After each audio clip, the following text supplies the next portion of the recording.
So out of all the housings that have dropped recently, one stands out to me the most. And that is going to be the Katana R, or the Katana Ruggedized, by Nocturn Industries. Now this thing has been out for a little while now. It's been out since the beginning of this year, I believe. But I wanted to do a full overview of this, and that requires me actually getting some time under the tubes. So let's do a deep dive and really go through what makes this housing one of my favorite housings currently on the market. So Nocturn Industries is an American company that makes some really innovative US-made night vision housings. And one of their original housing designs, and actually my first articulating binocular housing, was their old polymer Katana. I believe this might be their Gen 1 polymer Katana. And this thing was pretty awesome. They used additive manufacturing to make them. It was a very innovative step in the industry because when these first came out, there actually weren't too many civilian available articulating housings like there are now. And through the years, they have made some huge iterations on the Katana. They've done a lot of work making it lighter, making it stronger, making the buttons more tactile, making them work better, more reliable. And I do think over those years, the Katana R has come out, and it represents what I believe the most refined version of their evergreen design. So looking at the Katana, what makes this special from all the other articulating binos on the market? Well, other than the things I just said, I believe the design language of the Katana really speaks to a rugged, minimalist, form over function kind of aesthetic that Nocturn really goes into. And you know, it looks very plain, but when you actually use this guy, you see those little design cues bring some pretty awesome conveniences when you actually put those on your head and do some cool stuff with it. So when you get your Katana from us, it's going to come in this nice CHS hard case, so that way it doesn't get damaged during shipping, and you can use this just to store your Nod and other stuff in it. It should also have a little bit of extra space in the foam, so that way you can pluck it out to put all your batteries and all that important stuff. So boxes out of the way, you're also gonna get some spec sheets to whatever intensifier you chose. You're also going to get a Hoffman report so you can make sure the unit is built, collimated properly, and it passes all of our in-house testing. Like all of our assembled nods that we built here in-house at CHS, the Katana is going to come with a 10-year warranty from Cold Harbor, but the housing itself will also have a lifetime warranty from Nocturn themselves. And this is really important because I know a lot of people are sometimes afraid to use their night vision devices for fear of breaking them. So warranty information aside, let's get into the features of the device and what I like from it front to back, as we do with all of our night vision overviews here on the Cold Harbor YouTube channel. So on the front of the Katana, like most PVS-14 based systems, it uses PVS-14 style lenses. So if you want to use any type of 14 lens, you can. Here we have some, I believe these are Noctis Technologies lenses that are OEM'd by Fujinon, which are kind of the gold standard of quality night vision lenses. So obviously you could put those on. But because they use PVS-14 style lenses, that opens up a whole ecosystem of various lens options for you to use, all the way from RPO ultra lightweight lenses, so you can make this thing weigh, I think, sub 500 grams for a full aluminum housing, which is pretty cool. Or you can get something like the Photonis Defense Boom Slang lenses, which I have here on my RPNVG, and these give you 50 degrees field of view, and they also reduce the weight a little bit as well. So having that as a modular option to the front of the Nod is awesome. And of course, because they're PVS-14 threaded, you can fit a variety of things like irises, lens protectors, bikini covers, and all sorts of accessories on them. Moving back, we're going to find a infinity stop over here. So what the infinity stop does is that it stops your Nod from screwing past infinity. We do set this from the factory for you, but if it does come loose on you, and it might during use, there should be some set screws in there, and you can tighten them and loosen them as you see fit. If you do need help with that, just please give us a call and we'll send you the right instructions on how to do that properly. What I do want to get in about these infinity rings is that they are D-rings, which a lot of housings now use, and I did go over this in my Manticore review, but what D-rings basically means is that normally when you assemble a night vision device, you have to screw the front lens in, you have to put a retaining ring in on the inside with a special tool, and then your infinity collar, we already screwed that in first, I forgot to mention that, should work fine. The D-ring kind of combines the infinity collar and the objective stop in one piece. So what it does is that you screw this onto the objective and then you screw the lens in, and then there's a little flange here that prevents your lens from being screwed out if you twist it out, which is obviously not a good thing. And they did that to not only save weight, but to make that easier for us to service the device because they are modular and they are serviceable. Moving on to the front of the device, the one thing I really like about the Katana R is the fact that it has a very small bridge. So the bridge of the Nod is something that people don't often really talk about because it's just the bridge, right? What's so special about it? But this is one thing I do want to get into the design language of Nocturn. So Nocturn makes their bridges pretty short, and they try to make them as small as possible. Now in my earlier review, I talked about how the Manticore bridge was pretty short and pretty small, and that's nice because it makes the Nod not so wide when you splay it out, and it also makes it so you have a little bit more room to adjust the IPD, but the Manticore does have a little bit of a wider bridge. It's actually still narrower, however, than a 31 style bridge that's on something like a 1531, 1431 like this guy, or a 31. And what that means is this thing folds really close to your head, and it's a lot smaller, and it just reduces the weight and profile of the width of the device. So if you can see here, if I splay this device out and I splay that device out, you can see that the Katana, this is just the empty housing, is going to be significantly smaller in profile. So if I have it side by side like that, I'm actually going to take this completed one. You can see how much smaller it actually is while retaining the same kind of lenses. So bridges matter, guys. They do reduce the profile of the device, and having a smaller, more lightweight device does help you guys out when you put this on your head and you're wearing this for multiple hours at a time. Another thing I want to consider is the height of the bridge itself. So this affects you in two ways. So first off, when the goggle is down, you can see that the Katana has a much slimmer and shorter profile overall compared to this goggle. What I find with taller goggles, and I know there's some cope out there saying this is like super optimized for the whatever percentile of people's heads, but what I actually found, and maybe my head shape is weird, is when I put this on certain mounts, and I'm gonna grab this guy right here. This is a tracer. We did an awesome video on this with an Argus mount over here, so it's Argus on Argus. And you put this in here, because the goggle itself is so tall, you don't have much room to actually adjust the height of the goggle. I basically have to run the mount all the way up in its height adjusted position for this to fit on my head, like this. So right now, it's working, it's fine. And when you put it down, it deploys in front of my eyes. It works no problem.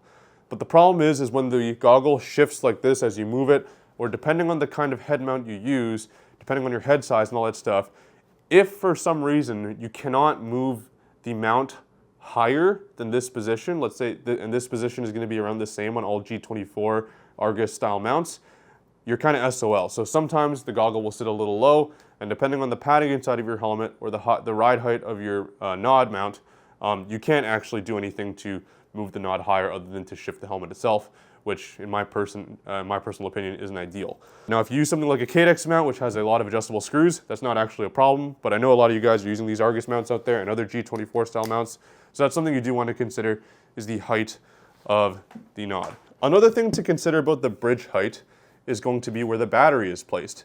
So on 31 style goggles, and even the Manticore to a lesser extent, the battery is placed on the bottom, and you have a little battery pod that sits here. Now this might not seem like a big deal, but it does get in the way of your peripheral vision when you're running the goggles folded down. So in this case, I have the goggles down, and this compartment over here actually takes up a surprising amount of my peripheries. So if I were to grab something like this airsoft gun over here, and I were to look down it like this, what I find is actually the battery pod ends up being, and I know this doesn't have an optic on it right now, it ends up being pretty much exactly where my optic normally would be. So running it up here, and I said this in the Manticore video, is not something I actually like to do because I find it actually doesn't give me enough view if I were to shoulder it in. And what I like about this is when you put this on your head, it doesn't have the pod there. And that actually makes a pretty huge difference when you're using this and you want to keep it deployed down and you also want to shoulder something like a gun. So if I'm shouldering this right now, I know this doesn't have an optic on it, but I can see through the middle of the gun, no problem, and there's no battery pod in the way no matter what eye I close. And if I did have an optic on this, I'd be able to see through that optic, no problem. So yes, it's a small detail, but I think it's a very excellent and svelte detail on the Katana that makes it, again, a very, very user-oriented goggle. So when I say user-oriented, this goggle is very Spartan on its features. Unlike the Manticore, which is the UA-NV-B FCR full control, sorry, this is the Manticore over here, they don't have a control suite at the front. So the Katana R is lacking some features. It does not have gain control, so when you turn it on, the tubes are going to be auto gain tubes, so they will adjust brightness based on the ambient lighting conditions. And there is no IR illuminator. For me, I talked about this in the Manticore video, I don't really use manual gain anyways because A, I live in Canada. Most of the tubes I'm going to be using are NNVT and Photonis tubes, and the output brightness of those tubes are a little bit lower despite them having very similar sensitivity to many American tubes. So I don't actually find the loss of manual gain that bad. In fact, I actually prefer devices without it just because I like the simplicity of just turning it on and it's good to go. So manual gain to me doesn't matter too much, although to you guys it might. To me, I don't think you really need it. And the way I go about it is when I had a PVS 14, I barely touched the gain knob anyways, so I'm just strange like that, I guess, according to the Reddit people. For the lack of IR illuminator, that's also not a big deal to me because most IR illuminators that are built into devices are really there just to check a box for some sort of contract or something like that. Most IR illuminators are pretty dim and they're not very useful. And what I prefer to have is a separate helmet-based IR illuminator like this little Princeton Tech over here that you can use this when you don't have the nod on, you can use it for other things, you can aim it around, it's more pointable, you don't need to have your night vision deployed to use it, so it's just a lot more useful than a night vision based IR illuminator. So for me, the lack of IR illuminator and manual gain is no big deal, especially when you shave some weight off the device and you have something like this nice big power button that's very tactile to press. What I do like about the Katana is the fact that it carries the battery inside the bridge itself instead of in a little pod under it. And it takes one CR123 battery, and that should provide you about 20-25 hours or so of battery life, and they did a really great job of making the threads nice and coarse so you don't have to be screwing this in all the way to the moon to get the nod on. The power button over here is also very tactile. It's very akin to a Surefire clicky switch. So I'm going to show you guys this. You press, and as you can see, it turns on, and you click it, and it turns off. So it's really huge, it's super easy to feel under gloves, and also it's pretty significantly guarded with the battery cap, so if there's any accidental presses with big things like objects that won't turn on, you have to intentionally press right in the middle to turn it on and off, which is really nice. So moving on to the top of the device, it's going to take a standard dovetail mount, so anything like a Cadex, Argus G24, Losto, all those awesome mounts will work perfectly fine. It's a Nocturn dovetail, one of the best dovetails in the market, no complaints really about that guy over there.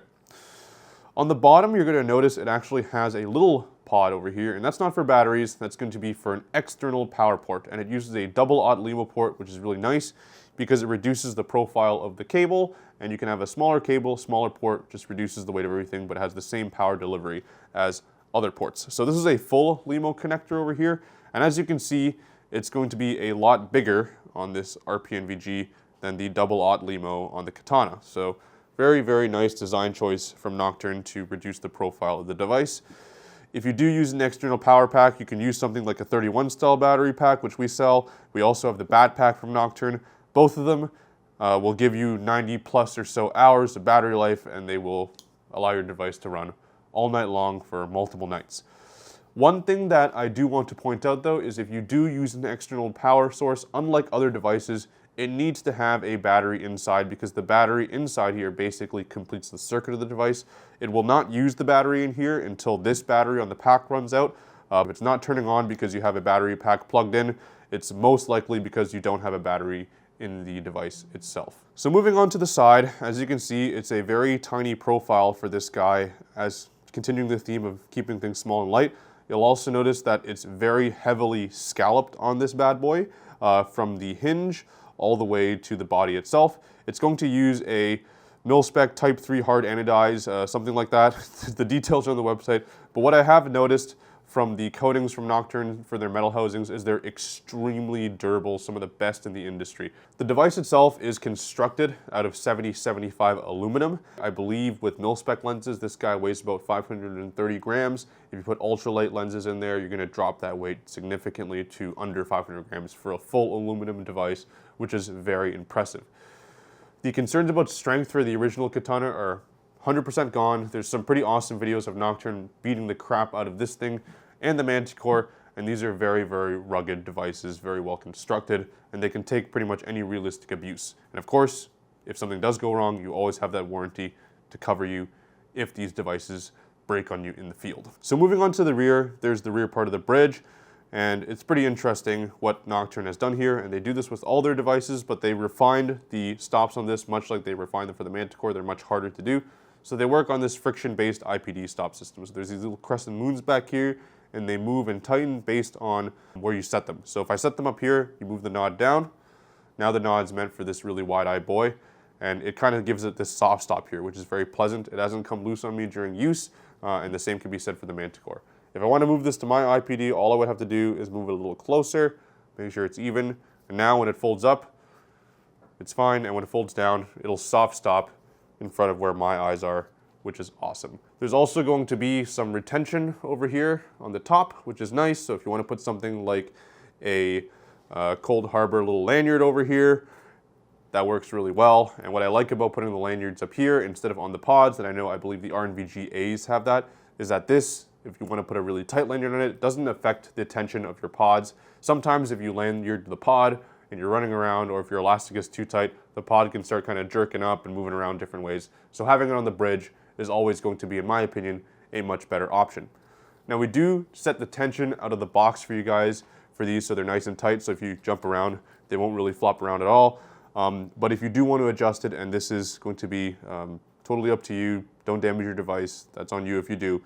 The adjustment for the tension of the device is actually not the outside screw, it's going to be the inside screw. So this outside screw over here adjusts the tension of the soft stop, that's already been adjusted at the factory, and the inside one is going to adjust the tension of the tubes, and that's also going to be adjusted for you. So you don't really need to play around with those if you don't want to, and you really shouldn't, but if you do want to know, that's how they work, because some people start adjusting them and they don't really know what they do, but that's what they do. So as you probably noticed from the pictures, and you probably noticed me fiddling around with the device, this is a fully articulating device.